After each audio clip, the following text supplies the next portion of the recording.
Welcome to the official Tennis.com podcast featuring professional coach and community leader, Kamau Murray.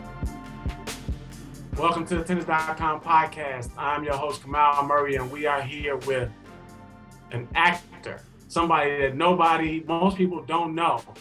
Acting was his fallback. Tennis was his plan A. He's the star of Soul Food, Love and Basketball, Real Husbands of Hollywood, and now Station 19. But he was a 4-year letterman at VCU, 9th in school history and singles wins, tied for 3rd in doubles wins. Let's welcome to the show, Boris Kodjoe. Boris, thanks for coming on. Come on.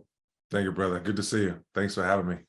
So I remember the first time we met, we were at La Quinta, and it was charity event La Quinta. You were hitting on center court, and I was walking through to the practice courts, and I was like, who's that big-ass dude hitting the ball like that? I was like, it looks like Boris, but I thought he hooped. You know, I was like, I'm not give me Boris. I really was like, no, that's Boris. He playing. I was like, hey, okay, that's cool. So, you know, even as deep as I am in the sport, I didn't know, you know, that's up to 7 years ago, I didn't know that you know, were a tennis player. So tell me about, and not even that, when I think about you as an actor, and we think about Idris Elba, right? It's clear from his accent that he was not born in America and was, you know, raised overseas. But your accent doesn't resemble a Dominic Thiem, Austrian type German accent at all. So tell me a little bit about your upbringing and how you found tennis. Yeah, well, I grew up born and raised in Germany, and my mom's German. My dad is from Ghana, West Africa. And so I found the sport through my dad, actually. He was a big tennis player. My uncle played Davis Cup for Ghana. So he put a tennis racket in my hand when I was 2-3 years old. And that's how I was introduced to the sport. And I started pretty early, and then you know, found other sports, soccer, basketball. When you grow up in Germany, you know, soccer is first, and then the rest sort of follows. So we played all sports, which I think is something that kids are missing here when they focus on one sport too early. And then when I was 14, 15, I decided it was going to be tennis. And I grew up, you know, in the academy system in Germany, played at Lyman, which is the academy that Boris Becker grew up in, Steffi Graf, Anke Huber, and a couple of the big Germans. And was really good junior in the world, and traveled around, played all the ITF tournaments in Europe. And I got injured when I was about 17, 18. I had this lower back injury that stemmed from a pre-consisting condition that I had, which is called stenosis, which is when your spinal canal is really narrow. So it continuously pinches your sciatic nerve, which is a tremendous pain that you have every day. And the more you play, the more severe those pains get. And back then, surgery wasn't an option. They gave me like a 50-50 chance of being able to play.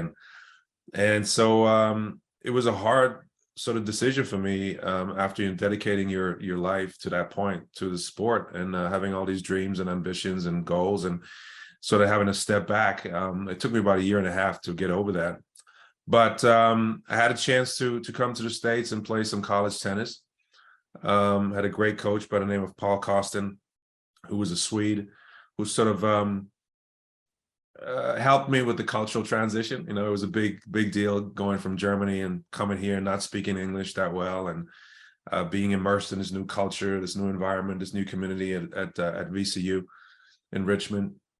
And started my college career, got a degree in business, and then moved on to bigger and better things. But the acting thing was really never a goal of mine. It was not a dream that I had growing up at all. It came about because a friend of mine suggested I went to acting class to learn how to speak English better, because they teach you breathing exercises and how to you know, how to pronounce and so I went to acting class just because I wanted to learn how to speak English better, how to get rid of my accent. I had a really terrible German accent. And so that was my, entry into acting.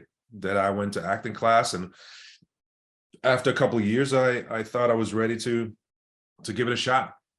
And Soul Food was actually one of my first auditions.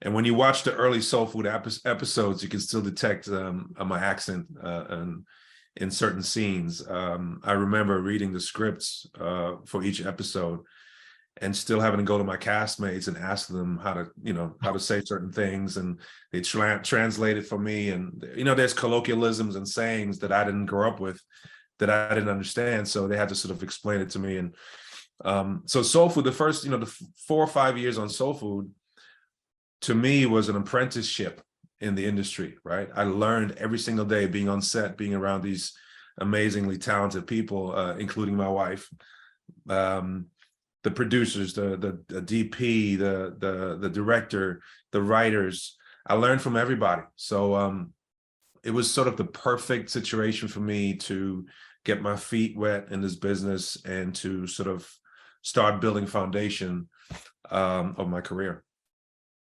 So you must play with a head racket since they made it in Austria. Actually, I did play with a head racket first. No, actually, my first racket was Dane. It was a Bjorn Borg with the long grip. Remember that one? Yeah. That was the wooden racket. That was the first one I played with. And then after that, I switched to head. And then later on, I had the pro staff at Wilson. I stuck with Wilson since then. I'm about to sound how you escaped Austria playing with a Dane, right? As much, I mean, like head is like the pride of Austria. That's right. I was in Nuremberg, Germany. This was 2018. Yeah. WTA 250 event right before the French Open. And Sloan was playing with head rackets, and the spec wasn't right. It was like the new cosmetic for the frame. And the spec wasn't right. We lost the first round week before. I'm like, something wrong with this racket. She's like, yeah, I was wrong with the racket. So we called head, and they were like, no, something wrong with y'all. There ain't nothing wrong with that racket. I'm like, no, the spec isn't right. The lead tape's in the wrong position. You didn't put silicone in the handle. Something was wrong. So a guy drove from Austria to Nuremberg, right? And that's like, I failed geography class when I was in high school. So I never really realized. It's not that far. It's probably about 5 hours. Yeah. So he came, he brought his little scale, he brought his little tools to the hotel. Ultimately, we were right. Something was wrong. The spec wasn't right. We fixed the spec. We before you French Open.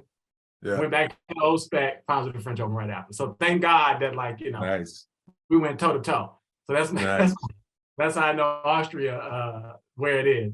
So now I know you drove or you had to take a train to an academy, right? And I always think about, I read your story, you take an hour and a half train there and back to the academy.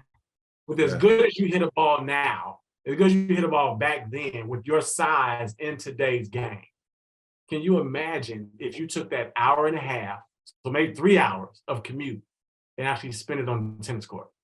So when I think of like communities of color, of how we always have to drive far, right? To get actually we got to drive. You got to spend 3 hours on a train to play 2 hours on the court, right? You take that and you put all 5 of those hours, or at least 4 of them, on the court. Imagine where your career would be. And that's like my pitch to creating more spaces to play in communities of color. You're absolutely right. And I think it's a huge issue with the game in general, because it's all about accessibility, right? And tennis still suffers from diversity challenges, I call it, right? Because like you said, there's a lot of communities that aren't able to take advantage of this beautiful sport because it's not being made accessible.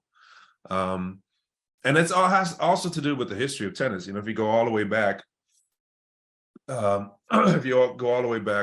its inception in France, the specs of the court were just big enough so that the common man couldn't afford to build a tennis court, because the plot of land was just too small for a court to fit.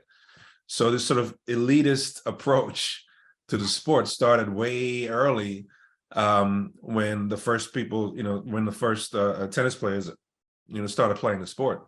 And I think that now that pickleball is coming along and is sort of presenting itself as a real competitor, I think the powers that be should start having serious conversations about how to make tennis more accessible, because we're losing a lot of people to pickleball. Just like I compared to skiing, right? When you're a diehard skier, and when snowboard came around, a lot of people jumped to snowboarding because it's just the easier sport to learn.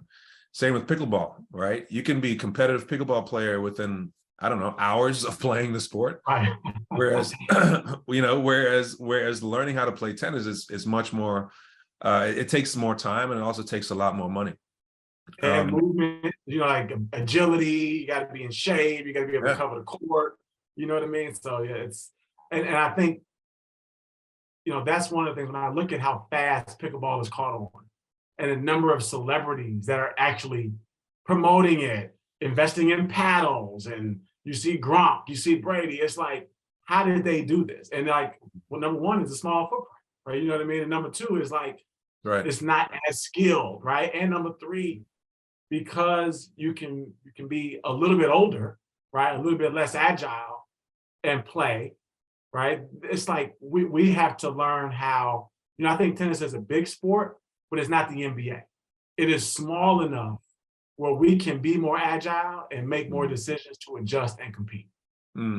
Hopefully. I mean, there's so many issues that we have with our sport. I think it's the third most watched sport in the world, but if you compare it to the other big sports like soccer and basketball, it can't compete in terms of the money that it generates, right? So there's something that's got to give, whether it's the conversation about players' independence and other leagues that might emerge, other tours. UTS is another example of a very exciting sort of new concept that Patrick Mouratoglou has started, that's gaining a lot more interest here in the States as well, which is great. Anything that sort of presents itself as a competition will add to the sport, because now players have a decision to make, and when different tours compete, there's also more money to be made. So something's got to happen. Definitely. I don't know what. I'm not an expert, but I love the sport and I want to see it grow. But it's been stagnant for a while, and I hope there's some change on the horizon. So you got into the sport because of your father, and one of the great things about the sport is when the parent has lineage in the game, they spend a lot of time with their kid. Hour and a half on the train there and back, 45 minutes in the car, right? The parent is driving you to a tournament, not you and 15 other kids. So it's like a lot of one-on-one time, right? But that can also have the reverse effect. You know what I mean? So like, my daughter goes to Howard. She has chosen not to play college tennis. And I actually very purposefully didn't spend a lot of time with her one-on-one on the court, just because I'm too competitive. We have a bad session, she might not eat dinner that night. You know what I mean? That's I'm that right. kind of That's guy, tricky. you know what I mean? I know. So you were a tennis dad. So tell me about your tennis upbringing with your father and how that has shaped or been a model, for good or bad, for how you were a tennis dad with your son. Yeah, I think I went the other way. My dad was a terrible coach, and not from a technical standpoint, because he taught me how to play, but he got way too heated, and he was a very intimidating force on the court, and I was scared. I was scared to make a mistake. And that was really, really early on, when I was like 5 years old, because my parents split up when I was 5, so he left. So I didn't have the benefit of a father around when I was a teenager, right? I had to sort of find my own way. But me being a father of an athlete, it sort of led me to stay away. I told Nicholas that I will support him in anything he wants to do. I will surround him with the best coaches possible to help him excel in what he wants to do. But it's my job to be his father. And that means to teach him, discipline, structure, responsibility, integrity, kindness, and to give him a hug when he comes in the door, whether he wins or loses. And that's how I sort of decided to approach the subject of coach/father, because I've seen too many bad examples and negative examples of that, going horribly wrong, and for relationships to suffer because of it. So I wanted to focus on, being his dad, and let the great coaches that thankfully I knew do the coaching.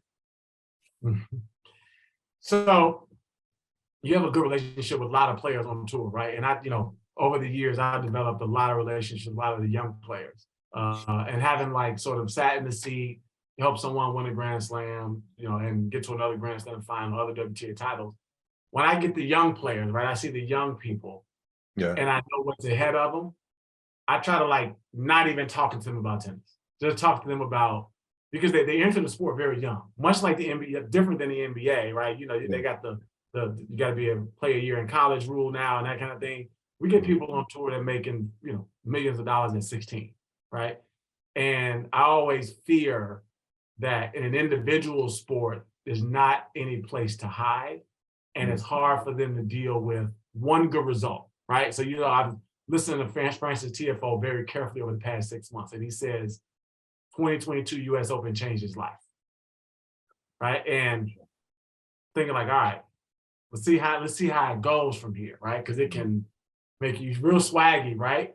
Tell me about the conversations you have. I see you talk to a lot of players, Haley, all the Serena, all those. Tell me about the conversation you have with the young generation, because you have tennis experience in a very deep way, but you also have experience with being a global figure, right? Or in a star, and being on TV and being recognizable. Tell me what you say to them.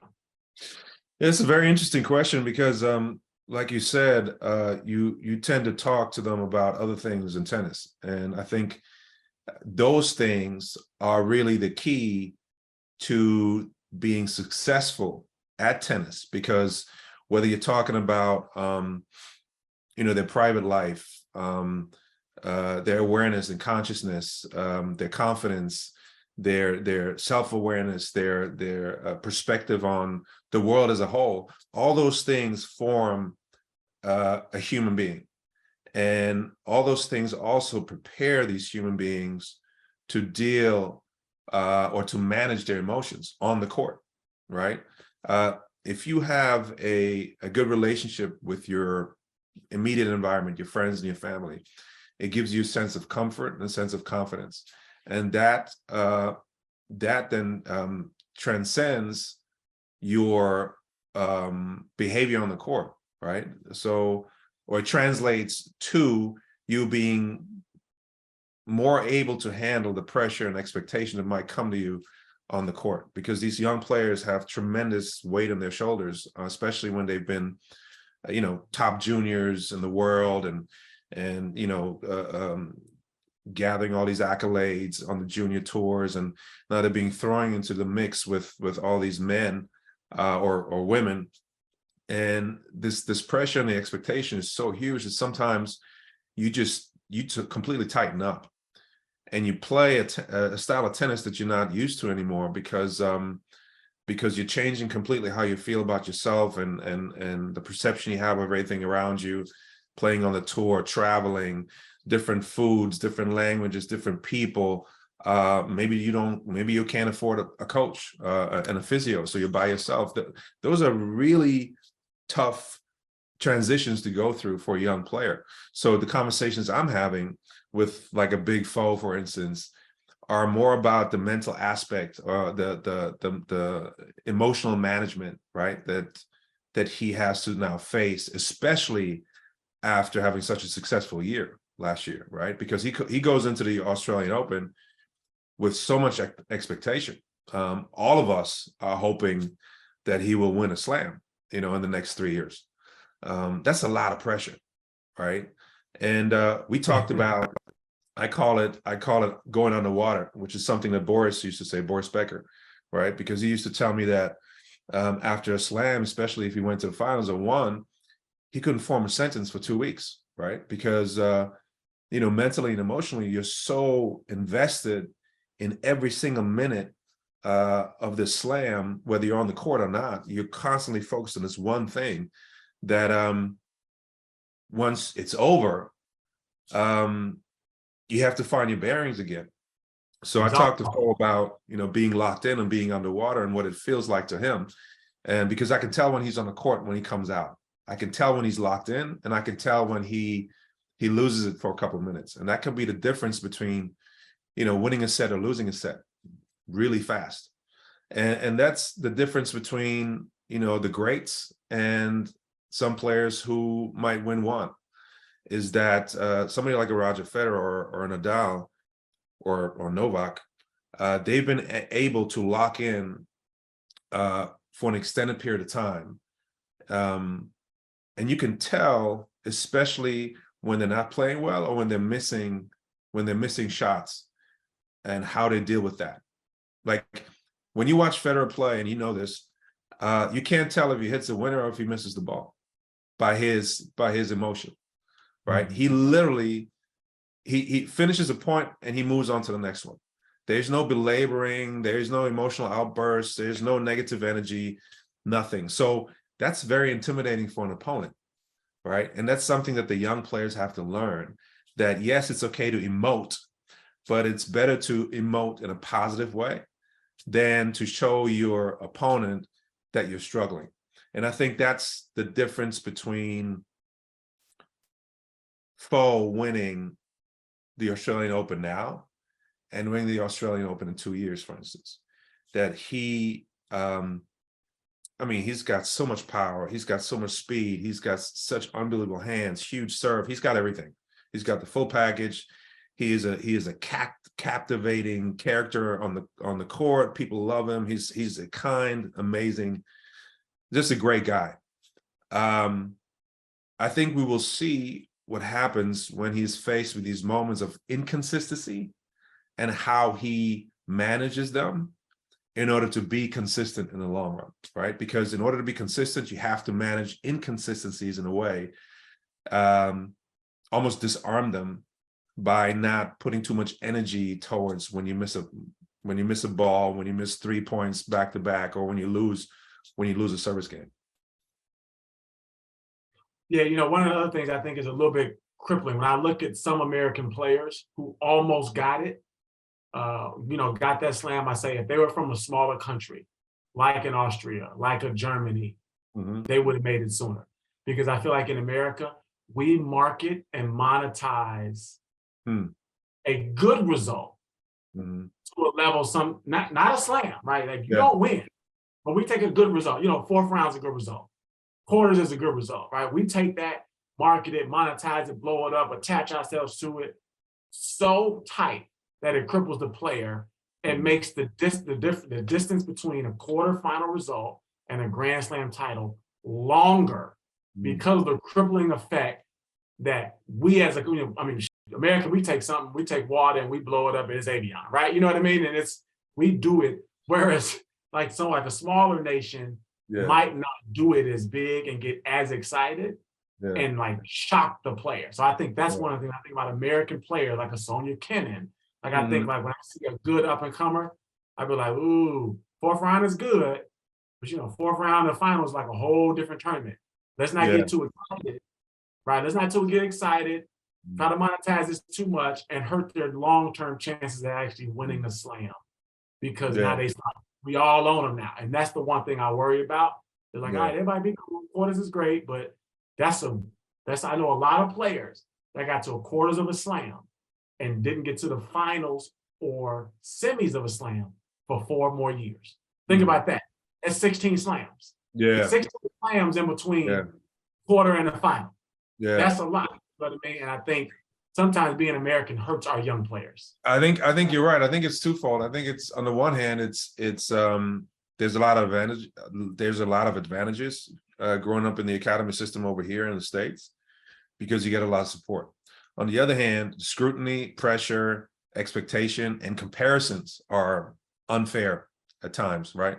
Because you have players, legacy players like Pete and Agassi and Jimmy Courier and all these huge names that are sort of these banners that are hanging under the rafters, and you're being compared. every single step of the way you're being compared. Your stats are being compared at your age, when to the age of what happens when they were that age. It's a lot. But then on the other hand, it's also, I think, it's a cultural thing, right? Because look at Novak, for instance. He grew up playing on bombed out courts. We got players from South America who literally play for their lunch, right? They play, it's life or death for a lot of these guys out there. And I don't think that American players have the benefit of that edge, right? Because winning or losing is really indifferent for someone like a Tommy Paul, right? Because his life is not going to change much if he wins the third round or not. So I think culture is a very important aspect of development in players, and how coaches teach culture and pass on some of these values and principles to these players to understand that, number one, there has to be some reverence about the sport and the players that came before you. There has to be respect. There has to be the mentality of working hard every single moment of every single day in order to achieve your goals, and prioritizing, right? Because the time span of a career in our sport is short. So in order to make the best of that, you really have to focus and prioritize for that length of time in order to maximize your potential. A lot of these smaller countries, they don't have the scrutiny, right? You can sort of develop in the dark and then sort of sneak into the quarters here and there, and nobody's going to ask any questions. Like Ruud is a great example, I think, of somebody who is an excellent player, who sort of had the good fortune of being developed in the shadows of the Nadal Academy. His father played on a tour, but there was not a lot of headlights in his face while he was sort of growing up, and he had the time and the space to really mature and develop. But now he's one of the top players. You have other young talent here, like Sebi Korda, I think, is somebody who's going to do extremely well. He's 6'5", 6'6", smooth, hits the ball cleaner than anybody else. He had the good fortune of growing up with a father who played on the tour. So his first year on the tour, he already looked like he'd been playing for 10 years. He was so resolved, so mature, so resolved. How he manages his emotions, it's incredible. But again, the scrutiny was there right away. There were comparisons to Agassi, to Sampras, to all these guys that came before him. It's not fair sometimes. Yeah. So tell me about Boris Becker. When I first met Boris Becker, I was walking through the tunnel of Wimbledon, the tunnel that connects, Wimbledon down to the practice courts at Arangi. He's like, "Come out, stop, let me talk to you." First, I was like honored that he knew my name. You know what I mean? And then he was like, "Son, you look too stressed on the sideline. When they look at you, you gotta be calm so you can display more confidence." I said, Boris, I ain't coaching Novak. I said, some jobs in this sport are just don't fuck it up. Some jobs in this sport is to make it work. I said, I'm on the other side. I said, it's different. He said, fair point. Keep doing what you're doing. You're right. You're right.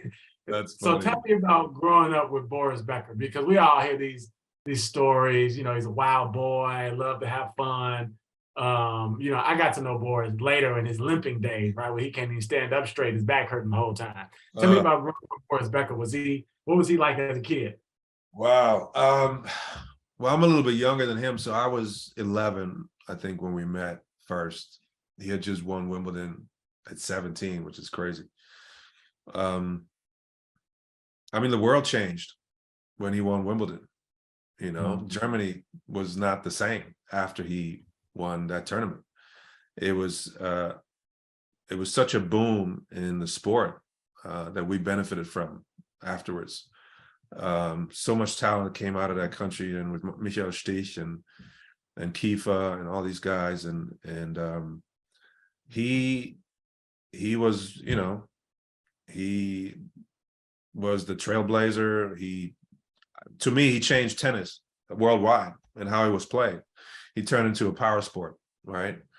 Him and then, obviously Agassi, and it changed everything in the mid to late 80s after he came on the scene.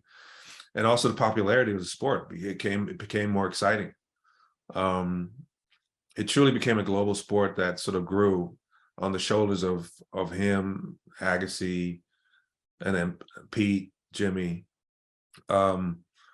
He's an amazing friend. He's a great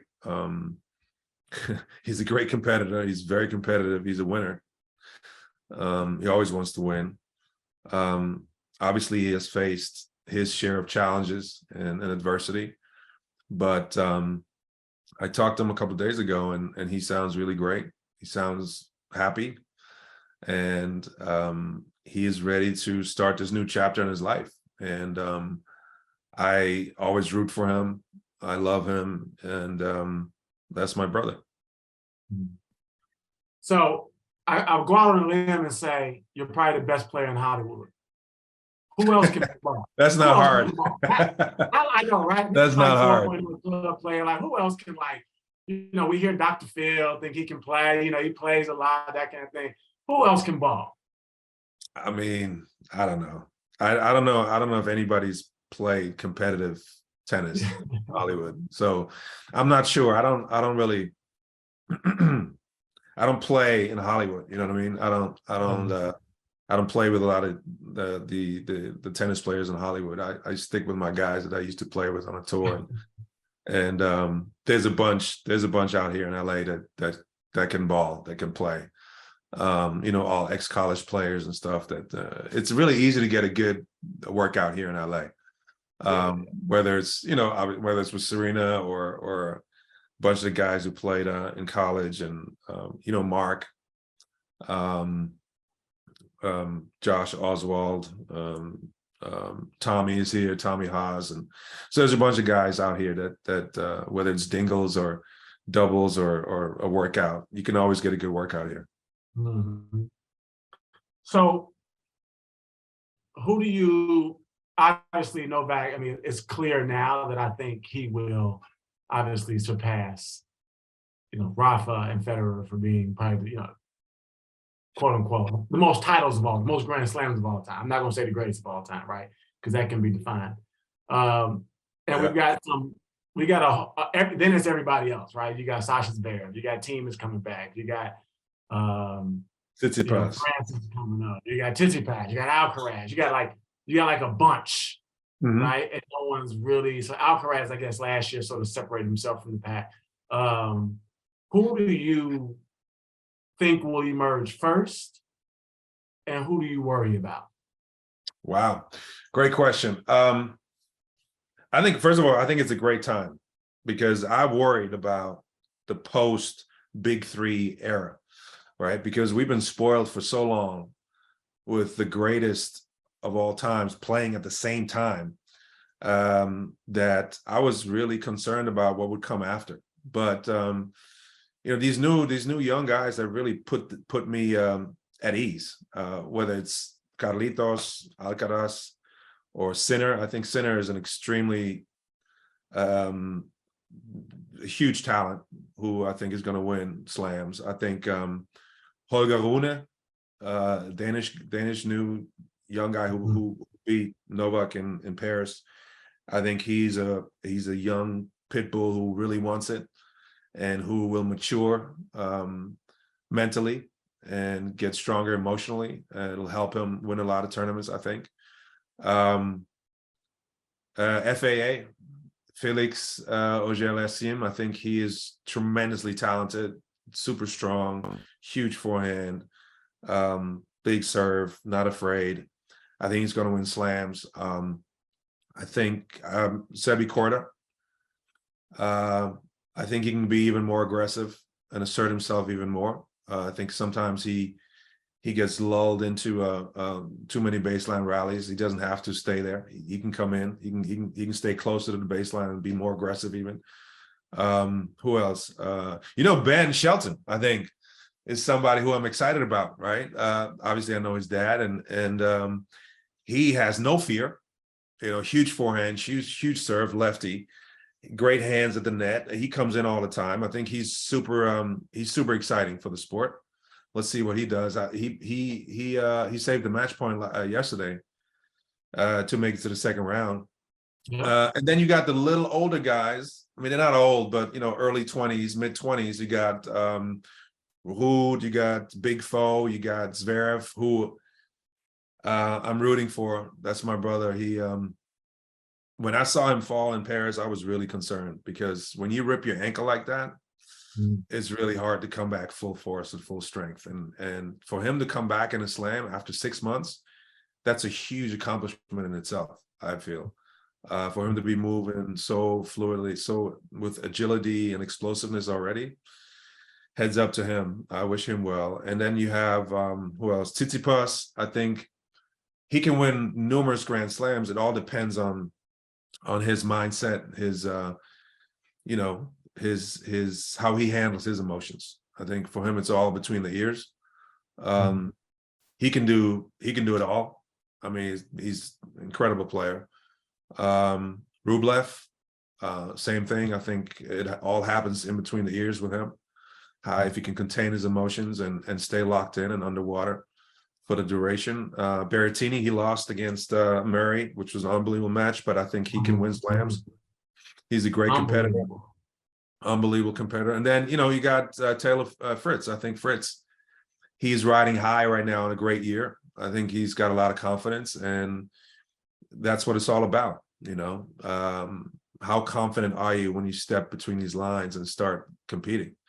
That can be the difference between, winning and losing. So there's a lot of really great guys, and I'm really excited about the next couple of years. And to your Novak question, I guess it depends on his health. He's the best, and the way he just his transition between defense and offense, and how fast he is, and best return in the world, best return ever. He doesn't miss. He's so solid off of both sides. He can take the ball early, and he can spread the court on you and make you suffer from he turns the air off on you so fast. So Medvedev is somebody else, I think, who has a shot at this tournament, a really good shot, because he plays like Novak. He's just taller and longer even. He's just as fast. He's just as solid, huge serve, huge forehand. So it's going to be interesting, because most of those guys on the top half, right? With Rafa, with Nadal. You got Medvedev in there. You got all the sort of next guys. You have them in the Nadal half. Novak has a pretty easy draw if you look at it from 50,000 feet. But we'll see. It's an exciting time. He didn't play a lot last year, so I think physically he's fresh. You know Absolutely. what I mean? Both years fresh mentally. He didn't travel that much last year, so I think he's. I think of the group, the person I worry about. The person I think will sort of emerge faster. Obviously, Alcaraz is doing that. I think Medvedev, after the big three, is the one that will dominate tennis. Just from offense to defense, he's probably just the most solid. And probably should have won Australian Open last year. So I think he will be the best to sort of separate himself from that pack. I'm most excited about Frances, and I'm most worried about Zverev. Because my take on Sasha, great dude. Obviously, he does stuff off the court. People can go either way. It's always two sides to the story.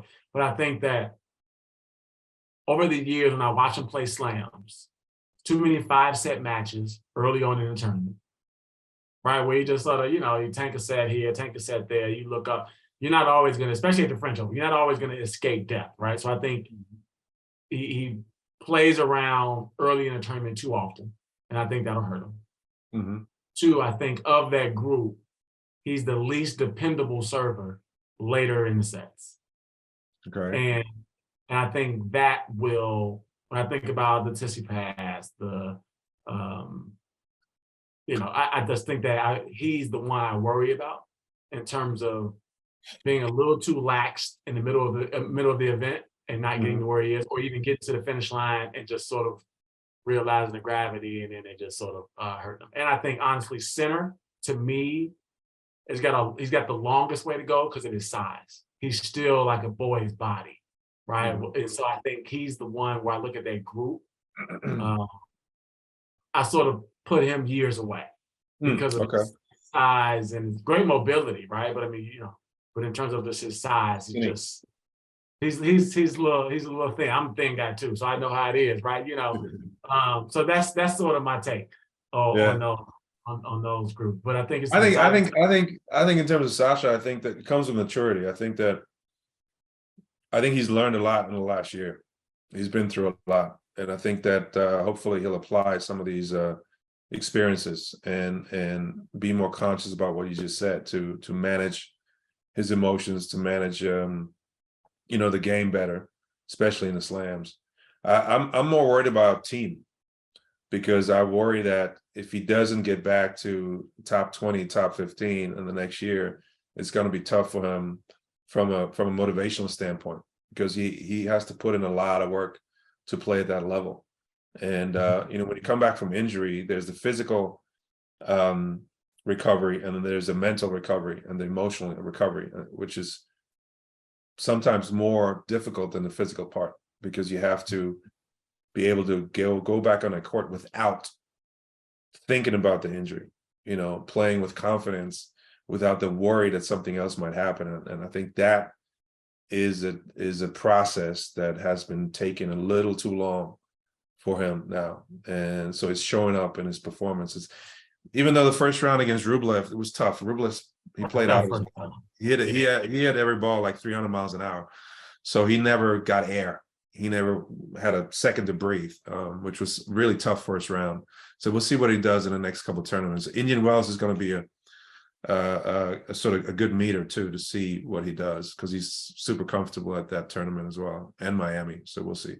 Yeah, and I think, coming back from an injury like that, having to get a wild card in, unranked, you're going to play. Say, I remember Sloan won the U.S. Open 2017. 6 of her 7 matches were against seeded players.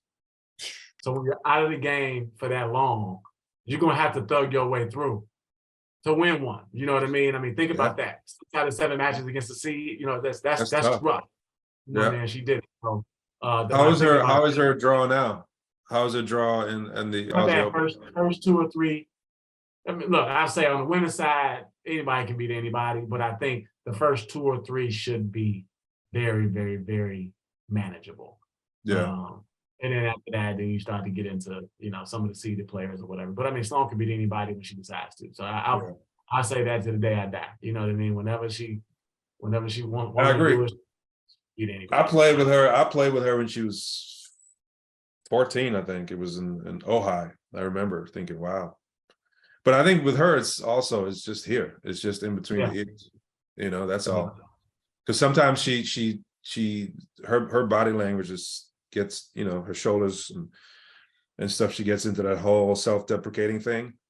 And I think if she learns how to stay up for the entirety of a tournament and stay, energized and positive, her shots, her forehand is ridiculous. Do anything. But it's interesting because you got these big hitters now on the women's side, Sabalenka and who else? There's a couple of big, Sakari. It's interesting too. Obviously, what's her name? Swiatek. She's a little bit ahead of everybody else because she plays with so much confidence of both wings and hits it so hard and spreads the court so wide. And some of these girls, they're not that comfortable with slicing. So every shot they hit, it's in her strike zone.